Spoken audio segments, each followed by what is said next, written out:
नमस्कार। मैं वीरेंद्र कुमार अधिवक्ता और आप सभी YouTube के दर्शकों श्रोताओं को YouTube के चैनल रियल नॉलेज पर स्वागत है। और आज मैं पुनः आप लोगों के समक्ष इस चैनल पर पूर्व की भांति एक संक्षिप्त चर्चा लेकर हाजिर हूँ। तो चर्चा शुरू करने से पहले मैं दर्शकों से गुजारिश करना चाहूँगा कि आप इस वीडियो को पूरी वीडियो को अवश्य देखिएगा, वीडियो को स्किप मत कीजिएगा, तभी बातें समझ में आएगी। तो आप पूरी वीडियो को अवश्य देखिएगा और यदि बातें अच्छी लगे, वीडियो पसंद आए, वीडियो अच्छा लगे तो जनहित में, समाज हित में इसे अधिकतम लोगों को शेयर अवश्य करें और हो सके तो चैनल को भी सब्सक्राइब कर दें। तो चलिए अब मैं बातों की शुरुआत करता हूँ। दुनिया में हमेशा से ही शक्ति की पूजा हुई है।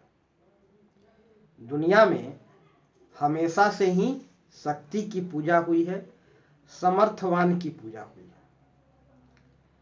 इसलिए ज्यादातर जोर शक्ति के सृजन पर देने की जरूरत है। जीवन में हम सब सफल होना चाहते हैं, ऊंचा उठना चाहते हैं, आगे बढ़ना चाहते हैं, समृद्धि चाहते हैं, प्रोस्पेरिटी चाहते हैं। तो इसके लिए समर्थवान होना जरूरी है। जब तक आप समर्थवान नहीं होंगे तब तक आप सफल नहीं होंगे। तो दुनिया में शक्ति की पूजा हुई है, समर्थवान की पूजा हुई है। और यहाँ पर मैं एक रामायण का प्रसंग, बात को अच्छी तरह से समझाने के लिए यहाँ पर मैं एक रामायण का प्रसंग को उद्धृत करना चाहूँगा।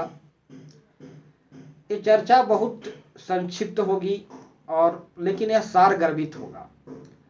अतः दर्शकों से मेरा अनुरोध है कि आप पूरी वीडियो को सुनिएगा और ध्यान से सुनिएगा। एक बार की बात है, रावण अपने राजमहल में किसी कमरे में बैठ करके रो रहा था। रावण बहुत शक्तिशाली था, बलशाली था। उसने सभी देवताओं को बंदी बना रखा था। यहां तक कि भगवान शिव को खुश करने के लिए वह अपने सर को काट करके आहुति देता था। इतना शक्तिशाली था। और इतनी शक्तिशाली व्यक्ति एक बंद कमरे में बैठ करके रो रहा था। जब उसकी पत्नी मंदोदरी का नजर उस पर पड़ी, मंदोदरी ने पूछा कि आप इस तरह से एक कमजोर कायर की तरह क्यों रो रहे हैं? वजह क्या है? आपने तो सीता का हरण कर लाया है। आपने ख्वाहिश पूरी कर ली सीता को हरण करके। फिर इस रोने का वजह क्या है? इस पर रावण कहता है कि मैं तो सीता का हरण कर लाया, लेकिन सीता कभी भी मुझे प्यार के निगाहों से नहीं देखी, मेरी ओर ताकी भी नहीं, मेरे आंख से आंख मिलाकर बात भी नहीं करती। मैंने उसे लाख समझाया कि मैं लंकापति हूं, हमारी नगरी सोने की नगरी है लंका, और तुम मेरी बात मान लो, मुझसे शादी कर लो, तुम लंका की महारानी बन जाओगी, हजारों लाखों दासियां आपके सेवा में सेवारत रहेंगे, किसी प्रकार का दुख नहीं होगा, हर तरह के केवल सुख मिलेगा। फिर भी इतना कुछ कहने के बावजूद भी सीता मेरी ओर देखती भी नहीं, ताकती भी नहीं, आंख मिलाकर के बात करना तो दो। अर्थात सीता कभी प्यार भरे नजरों से नहीं देखी। यही है रोने का वजह। तब मंदोदरी कहती है कि आप तो बहुत मायावी हो, तुम राम का रूप धारण क्यों नहीं कर लेते और फिर सीता के पास जाओ, सीता तुमसे बात करने लगेगी, तुमसे प्यार भरी नजरों से मीठी मीठी बात करना शुरू कर देगी। तुम राम का रूप धारण करके जाओ, तुम तो बहुत मायावी हो। यह सुनकर के रावण और फूट फूट कर रोने लगा। यह सुनकर के रावण और फूट फूट कर रोने लगा और उसने मंदोदरी से कहा कि प्रिय, मैंने बहुत बार कोशिश किया, मैंने माया का रूप धारण किया, मैंने राम बना, लेकिन जब भी मैं राम बनता हूं, दुनिया की हर स्त्री तुम्हें छोड़कर सिर्फ बहन ही नजर आती है। जब भी मैं राम बनता हूं, दुनिया के हर स्त्री तुम्हें छोड़कर सिर्फ बहन ही नजर आती है। मैं करूं तो क्या करूं। और रावण फूट फूट कर रोने लगा। यह था रावण की विवशता। रावण की विवशता। हालांकि रावण बहुत शक्तिशाली था, परम बलशाली था और उसने समस्त देवताओं पर विजय प्राप्त कर लिया था, सभी देवताओं को बंद किया। इतनी समर्थवान शक्तिशाली होने के बावजूद भी रावण एक कमजोर काया की तरह एक बंद कमरे में बैठ करके रो रहा है। तो कहा जाता है कि दुनिया में शक्ति की पूजा हुई है, समर्थवान की पूजा हुई है, ताकतवर की पूजा। बात बिल्कुल सत्य है, इसमें कोई संदेह नहीं, इसमें कोई अतिशयोक्ति नहीं। हमेशा से ही समर्थवान की पूजा हुई है, शक्तिशाली की पूजा हुई है, शक्ति की पूजा है। लेकिन समर्थवान कौन है, शक्तिशाली कौन है? शक्तिशाली वही है जो सद्गुणी है, शक्तिशाली वही है जो सही मायने में इंसान है। इंसान के अतिरिक्त दूसरा कोई शक्तिशाली नहीं है। और आज लोगों की विवशता भी यही है। विवशता का कारण यही है, यही उसकी कमजोरी है। और सद्गुण की पूजा हुई है, सद्गुणी ही शक्तिशाली है। राम बहुत ही कॉम्पिटेंट है, राम बहुत ही समर्थवान है, सक्षम है कुछ भी करने में। उन्होंने भी बहुत सारे अस्त्र की विद्या ज्ञान अर्जन किया है, बहुत धैर्यवान हैं और मर्यादा का उन्होंने कभी उल्लंघन नहीं किया। इसलिए उन्हें मर्यादा पुरुषोत्तम शब्द विशेषण से विभूषित किया जाता है। राम मर्यादा पुरुषोत्तम है। जो मर्यादा की सीमा में है वह वाकई में शक्तिशाली है। जो मर्यादा का उल्लंघन कर रहा है वह शक्तिशाली है। इसलिए कहा जाता है कि दुनिया में शक्ति की पूजा हुई है, शक्ति की हमेशा से पूजा हुई है। तो शक्ति के साथ साथ इंसानियत को हमेशा अपने जहन में बनाए रखना। जब भी इंसानियत को उपेक्षा हुई, आदमी कमजोर हुआ।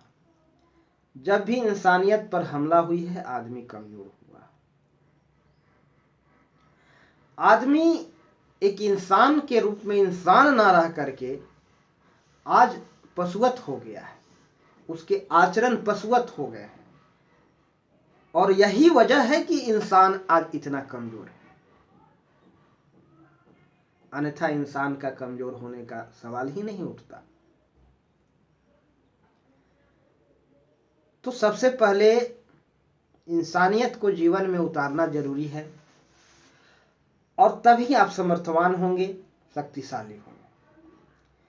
और शक्ति सृजन में हमेशा कोई कसर न छोड़े, शक्ति के सृजन पर ज्यादा जोर दें और शक्ति ही सर्वे सर्वा है, सामर्थ्य ही सर्वे सर्वा है। समर्थवान होना जीवन के लिए बहुत जरूरी है। हम सब के लिए चुनौतियों पर, बाधाओं पर, विघ्नों पर, विरोधियों पर विजय प्राप्त करने के लिए शक्तिशाली होना जरूरी है।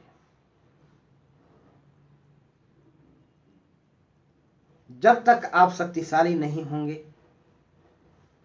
तब तक आप हमेशा अपने चुनौतियों के सामने हारेंगे, परिस्थितियों के सामने हारेंगे, बाधाओं के सामने हारेंगे, विघ्नों के सामने हारेंगे और इन बाधा विघ्न स्वरूप अपने विरोधियों के सामने हारेंगे। युद्ध के मैदान में उतरने से पहले समर्थवान बने, शक्तिशाली बने। एक एथलेटिक्स मात्र 10 से 15 मिनट के प्रदर्शन के लिए, मात्र 10 से 15 मिनट के प्रदर्शन के लिए न जाने हजारों घंटा का प्रैक्टिस करता, वर्षों का प्रैक्टिस उसका लगा होता है, कई वर्षों से प्रैक्टिस कर रहा, लगातार प्रैक्टिस कर रहा और इतनी सामर्थ्यवान और शक्तिशाली हो गया कि वह 5 से 10 मिनट का प्रदर्शन देख करके लोग मनमुग्ध हो जाते। क्या प्रदर्शन किया है, कैसा दिखाया है प्रदर्शन, विस्मित हो जाते हैं, आश्चर्यचकित हो जाते हैं। लेकिन लोगों को पता नहीं होता कि वह आधे घंटे के प्रदर्शन के लिए हजारों घंटा का प्रैक्टिस किया है, उसने तैयारी किया है, उसने वर्षों का प्रैक्टिस किया है, उसने वर्षों का मेहनत किया है, उसने उन्हें दिन का दिन रात का रात नहीं समझा, मन को मरोड़ा है उसने, तन को झकझोरा है उसने। तो शक्ति सृजन करें, विरोधी उल्टे पांव भागेंगे। आप युद्ध के मैदान में चले गए, शक्ति है नहीं, मार खा के आते हैं, फिर आत्महीनता का शिकार होते हैं।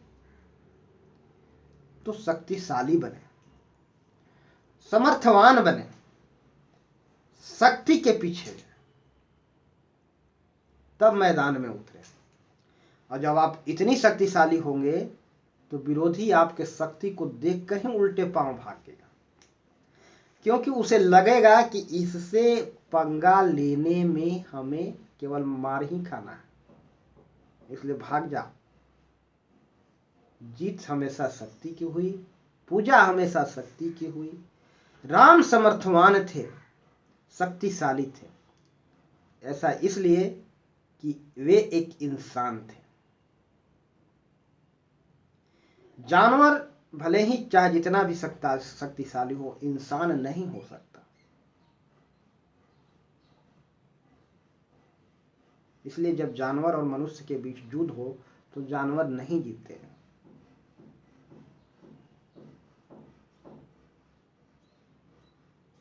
बात को गौर से समझिएगा, गहराई में सोचिएगा। इसलिए ज्यादा समय प्रैक्टिस पर दें, समर्थवान शक्ति सृजन पर दें। समस्या का हल इसी में निहित है। और फिर आपके विरोध स्वरूप जितने भी बाधाएं हैं, समस्याएं हैं, सबका हल स्वतः स्वाभाविक हो जाएगा। तो मैं बात को यहीं समाप्त करूंगा, क्योंकि समय बहुत काफी हो चुका है। तो दर्शकों से मेरा गुजारिश है कि यदि वीडियो पसंद आए तो इसे अधिकतम लोगों को शेयर करें, चैनल को सब्सक्राइब करें। तो अंत में मैं सभी दर्शकों को प्यार भरा नमस्कार बोलना चाहूँगा। सभी को प्यार भरा नमस्कार। जय हिंद, जय भारत, जय श्री राम।